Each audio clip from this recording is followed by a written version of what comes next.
कल की बात है, वो जा रही थी अपना असाइनमेंट जमा करने। कहाँ? इंस्टीट्यूट के अंदर जा रही थी, बुर्के में गई, गाड़ी अपनी खड़ी करके वो जाने लगी तो उधर से आ गए कुछ लोग, जय श्री राम, जय श्री राम। तब उसने कहा अल्लाहु अकबर, तब उसने कहा अल्लाहु अकबर। याद रखो जालिमों, संविधान के दुश्मनों, भारत के संस्कृति के दुश्मनों, ये मत भूलना माइनॉरिटीज में भारत में मुसलमान है, हमारा रक्षक सबसे पहले अल्लाह है, दूसरे नंबर पर भारत का संविधान हमारा रक्षक है। अगर हमने अपनी बहन बेटियों को कवर अप किया है तो कवर अप करने का फरमान सिर्फ कुरान में नहीं, भारत के संविधान ने हमें दिया। ये मत समझना कि मुसलमान संविधान को नहीं जानते। भारत के संविधान का अनुच्छेद नंबर 26 कहता है freedom to manage, freedom to manage religious affairs. Manage का क्या मतलब है? फ्रीडम टू मैनेज, अपने धर्म के फरमान के मुताबिक जिंदगी गुजारना। भारत का Indian constitution article number 26 provides all citizen are living in India and we are living in India. My sister and my mother, all Indian women, girl, सब के सब भारत के हमारे सिटीजन हैं। इनको भारत के संविधान का आर्टिकल नंबर 26 इनको इजाजत देता। भारत का संविधान भी हमें पर्दे में रहने की इजाजत देता है। तुम्हारे इन बेलगाम घोड़ों के दौड़ने से, तुम्हारे इन पागल कुत्तों के भौंकने से हम अपने अल्लाह तबारक व तआला के फरमान के मुताबिक अपने आप को हम नहीं हाथ पे हाथ धरकर बिठा सकते। याद रखो, हम तुम्हारे भौंकने से डरते नहीं हैं। हमारे इन बहनों के खून के अंदर सुमैया का खून दौड़ता है, हमारे इन माओं के रगों के अंदर जुनैरा का खून दौड़ता है, हमारे इन माओं के दिलो दिमाग के अंदर मोहब्बत है तो हजरत खौला का मोहब्बत है, हजरत आसिया का मोहब्बत है। जब फिरौन जालिम के जुल्म का सामना किया तो भगवाधारी लोगों याद रखना, जब उस वक्त फिरौन आया था तो अल्लाह ने हजरत मूसा को भेजा था। जब जुनैरा को भेजा था, जुनैरा पर जुल्म हुआ था, हजरत सुमैया पर जुल्म हुआ था तो खालिद बिन वलीद को भेजा था। आज अगर तुमने कर्नाटका के अंदर अगर मुस्कान बिनते मोहम्मद अल हुसैनी के ऊपर जुल्म तशद्दुद किया है तो भारत का संविधान हमारा हक बनकर हमारी रक्षा करेगा। भारत का जुडिशरी हमारा ढाल बनकर हमारी हिफाजत करेगा। और हिंदुस्तान के भगवाधारी लोगों, हिंदुस्तान के हिंदुत्व एजेंडे पर अमल करने वालों, you are not able to success in this world in India. Bharat में तुम कामयाब नहीं हो सकते, इसलिए कि शराब का नशा जब तक तुम में है तो उस वक्त तुम पागल कुत्तों की तरह भारत माता की जय, जय श्री राम के नारे लगाते हो तो वह अल्लाह तबारक व तआला ताकतवर है, तुम जालिमों को नेस्त नाबूद करेगा इंशाअल्लाह। तुमसे पहले जालिमों का खात्मा हुआ, तुम्हारा भी खात्मा होगा, क्योंकि तुम मुल्क को खत्म करना चाहते हो, मुल्क की सालमियत को खत्म करना चाहते हो। उठाओ ना भारत के संविधान का article number 14, article number 14 provides and to cover up. Bharat के संविधान का आर्टिकल नंबर 14 परमिशन देता, आर्टिकल नंबर 25 परमिशन देता, आर्टिकल नंबर 26 परमिशन देता, आर्टिकल नंबर 28 परमिशन देता, आर्टिकल नंबर 27 परमिशन देता, आर्टिकल नंबर 30 परमिशन देता। किस किस को मिटाओगे? भारत माता की जय बोलने से पहले, जय श्री राम का नारा लगाने से पहले हम उन नौजवान साथियों से कहेंगे कि पहले इन संविधान के इन अनुच्छेद को पढ़कर देखते और तब तुमको अकल और होश आती। हमको यकीन है अगर तुम पढ़ोगे तो तुम गले में पट्टा डालकर हमारी बहन बेटियों का तुम सम्मान करोगे, उनकी बेइज्जती नहीं करोगे। ये सिर्फ हम और आप सब जानते हैं, it is only the particular purpose, खास मकसद के लिए यह काम किया गया। ईश्वर की भक्ति करो ना। समम काय शिरो गिरीवा धारयन्न चलम स्थिरः, इधर उधर मत देखो। समम काय शिरो ग्रीवा, बिल्कुल न्यू मैसेज, बिल्कुल नई मंत्र है ये, एक दो रोज के अंदर ही मेरी तहकीक में आई। समम काय श्रो गिरीवा धारयन्न चलम स्थिरा।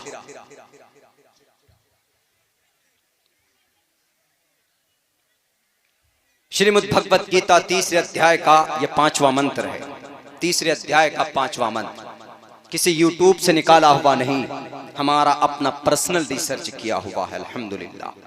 समम काय श्रो गिरीवा धारयन्न चलम, इधर उधर मत देखो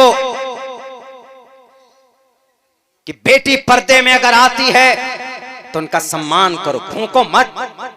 समम काय श्रो काय काय काय मीन्स काय शिरो ग्रीवा, शिरो सर, काय शकल, ग्रीवा गर्दन। समम काय शिरो ग्रीवा धारयन्न चलम, ध्यान से सामने रखकर ईश्वर की ही भक्ति करो, किसी और की बात मत सुनो। संप्रेक्ष नासिकाम गरा, अपने नाक के सीध देखो, अपने नाक के सीध। ये फरमान है वही जो कुरान में अल्लाह के नबी के हदीस में नमाज के लिए है कि जब तुम नमाज पढ़ते हो तो इधर उधर मत देखो, सजदा करते हो तो सजदे की जगह देखो, सजदा करते हो तो नाक पे देखो, रुकू करते हैं तो सजदे की जगह पे देखो, अपने अंगूठे पे देखो। This is a Farman in Quran and हदीस। संप्रेक्ष नासिकाम गरा, दिशस चाना ब्लोकन्या, दिशस भटको मत। वो हमारे नौजवान भटक गए। क्या कहा कि अगर समाज की बेटी अगर बुर्के में आती है, समाज की बेटी अगर बुर्के में आती है तो नौजवानों तुम लोग भी गेरवे रंग का कपड़ा पट्टा डाल कर आओ, कोई हर्ज नहीं। आप गेरवे क्या, आप लाल पीला नीला काला कपड़ा पहन कर आ जाए, I don't have any objection, हमें कोई दिक्कत परेशानी नहीं है। हम बुर्के में हैं तो बुर्के में बच्चियां क्या होती है, उनकी इज्जत महफूज होती है। अल्लाह का कुरान का फरमान है साफ लफ्जों में, कुल लिल मुमिनात से to the believing women that they should lower their gaze in God but it's self apparent, खुद से जो जाहिर हो जाए। शक्ल है अपने आप जाहिर हो जाती है, कभी हाथ है, कलाई है, पैर है, नॉट अलाउड, फोर्स नहीं कर सकते, जाहिर हो जाए कोई बात नहीं, बट द ऑल बॉडी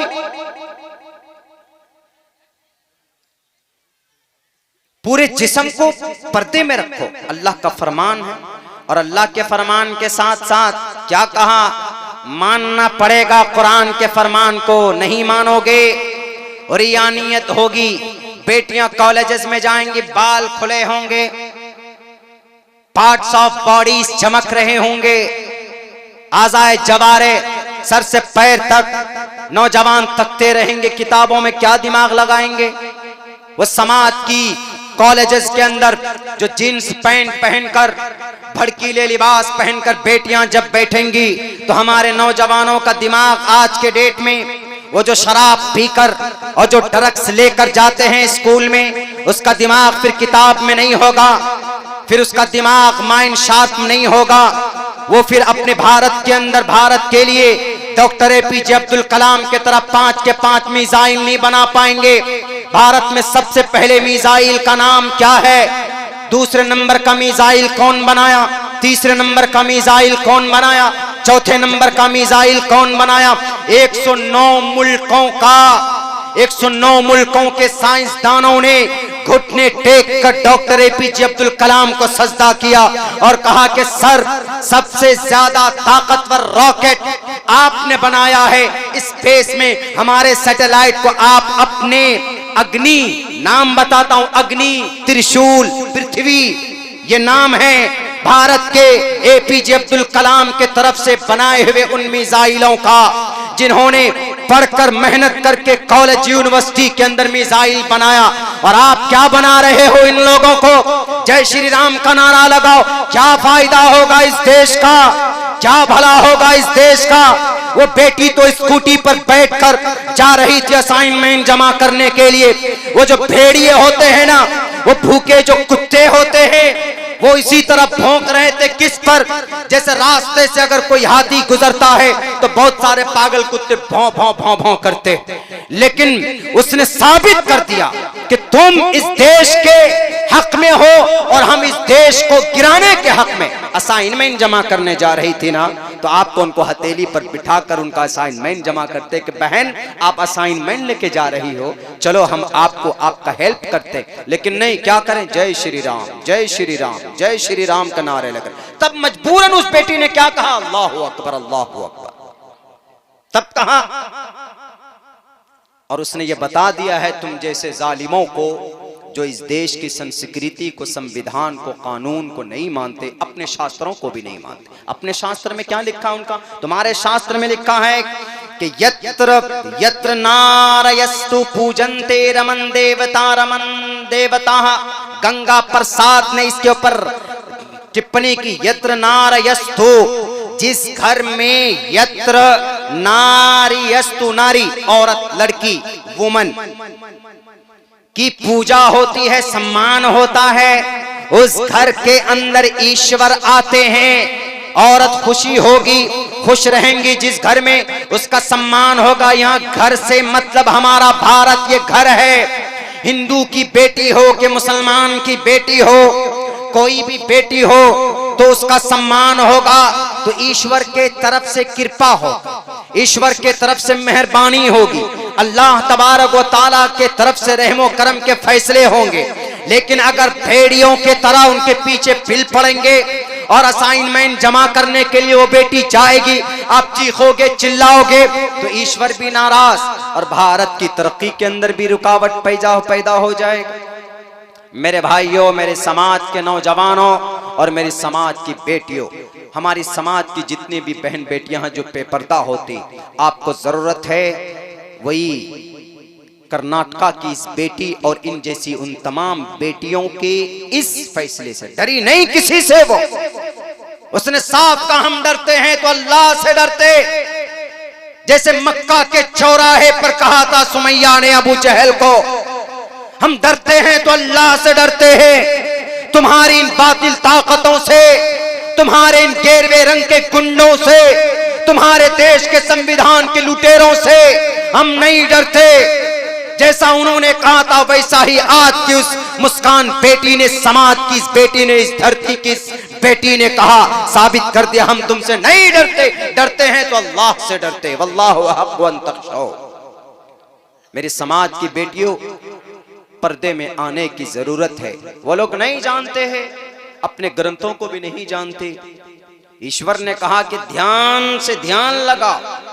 समम काय शिरो गिरीवा धारयन्न चलम, तुम्हारा काय शिरो गिरीवा, काय शिरो, शिरो मतलब दिमाग, काय मतलब शकल, गिरीवा गर्दन, काय शिरो गिरीवा धारयन्न चलम, ध्यान दो। स्थिरा, स्थिरा मतलब शांति, स्थिरता दो। चीखो चिल्लाओ मत। क्लास में घुस गए जनाब, वो लोग नौजवान लोग सारे के सारे तोड़ फोड़ करने लगे। टीचर पढ़ाने लगी तो टीचर को डिस्टर्ब करने लगे। याद रखो, कर्नाटका के मेरे उन नौजवान साथियों को कहता हूं, अगर टीचर को तुम सम्मान नहीं दोगे तो तुम चीख चिल्लाकर मर जाओगे। अगर टीचर की गुरु की अगर तुमको उनका शराप लग गया ना, तो you will be not a good person, you will be not succeeded in the world and after here. तुम नहीं कामयाब हो सकते। क्यों? क्योंकि कह दिया है पंडित दयानंद सरस्वती जी ने साफ लफ्जों में, मात्रमान पित्रमान चार्यावान पुरुषो वैदहा। इंसान बड़ा बनता है चार्यावान की निगरानी में। उसका टीचर, उसका गुरु खुश होकर उसको पढ़ाता है तो वह इंसान आगे बढ़ता। और आप घुस गए जनाब जय श्री राम का नारा लगाते हुए इंस्टीट्यूट के अंदर। दो टोक लफ्जों में कहूंगा मैं यूनिवर्सिटी के अथॉरिटी से, the Kerala high court, this burning issues cropped up in Kerala High Court in 2016 in Fatima Bashir versus CBSE. CBSE, what is the meaning? हमारे नौजवान जानते हैं CBSE, Central Board of Secondary Education। CBSE का full form है। कब बना ये CBSE? 1929 में बना। और CBSE इसके पेरेंट्स कौन है, किसके अंडर चलता है ये? इंडियन मिनिस्ट्री के अंदर चलता है, एजुकेशनल मिनिस्ट्री के अंदर चलता है। और सीबीएसई के अंडर में अफ्लेक्शन जो दिया गया है वो तकरीबन 28,2684 स्कूल उसके अंडर में आते हैं। एक पैटर्न है, एक निसाब है। तो ये सीबीएसई बड़ी ताकत रखती है। तो सीबीएसई ने क्या किया? सीबीएसई ने साफ कह दिया the dress code will necessary dress code apply किया was challenge in Kerala high court against hijab not allowed to sit in the entrance exam. CBSE board ने कहा कि हिजाब पहनकर बच्चियां हमारे स्कूल के अंदर दाखिल नहीं हो सकती। तो पता है केरला हाई कोर्ट ने क्या कहा? केरला हाई कोर्ट ने the Kerala high court ruled, फैसला दिया नो, हिजाब, वेयरिंग हिजाब essential part practice of Islam. If anyone appear and participate with the hijab in the exam, so should to allow, उसको इजाजत मिलनी चाहिए, क्योंकि इनका पर्सनल, इनका धार्मिक मसला है। और धर्म पर अमल करने की आजादी कौन देता है? भारत का संविधान देता है। इंशाअल्लाह कर्नाटका की धरती पर जीत होगी किसी की, तीन बुर्का पहनने वाली बेटियों की होगी। वक्ती तौर पर तुम बातिल ताकतें आजमा लो। उन 2 कॉलेज वालों को कहूंगा, सन 2016 के अंदर भी केस हम जीते और Indian institution of science of medical of science ने भी कहा इजाजत नहीं होगी। हिजाब पहन कर आने वाले बेटियों की हाई कोर्ट में गए, सुप्रीम कोर्ट में गए, सुप्रीम कोर्ट से भी केस हम जीत करके लाए। इंशाअल्लाह कर्नाटका के अंदर ये कोर्ट भी 8 तारीख को हियरिंग होनी थी, पूरी कंप्लीटली नहीं हो पाई। इंशाअल्लाह हम वहां से जीत कर लाएंगे, इसलिए कि अल्लाह तबारक व तआला साफ लफ्जों में कहता है मन कान लिल्लाहि कान अल्लाहु लहू। अगर तुम अल्लाह की दीन के लिए अल्लाह का बन जाते हो तो अल्लाह तबारक व तआला तुम्हारी मदद करेगा। इन तंसुरुल्लाह यंसुरुकुम व युसब्बित अक़दामकुम। अल्लाह की वहदानियत के लिए, अल्लाह के फरमान पर अमल करने के लिए अगर समाज की बेटी हिजाब लेकर आई है आगे, तो इंशाअल्लाह वो अल्लाह देख रहा, इंशाअल्लाह तबारक व तआला वो अल्लाह मदद करेगा। वो अल्लाह देख रहा है, वो अल्लाह भूला नहीं है। अगर अल्लाह ने उनकी मदद नहीं की तो अल्लाह तबारक व तआला की कोई मसलिहत होगी, इंशाअल्लाह हम जरूर आगे कामयाब होंगे, लेकिन इन फिरका परस्तों को कभी कामयाब नहीं होने देंगे। मेरे भाइयों, ये तो साफ फाइनली है ना। ये लोग खुद वक्ती तौर पर कुछ करते, वक्ती तौर पर उलमाए किराम की अरेस्टिंग हो जाती है। क्यों? एक मकसद होता है। वक्ती तौर पर मौलाना कलीम साहब की अरेस्टिंग अभी हुई, क्यों? उत्तर प्रदेश को गोल करना है, उत्तर प्रदेश को एक कटोरे में समोने की कोशिश।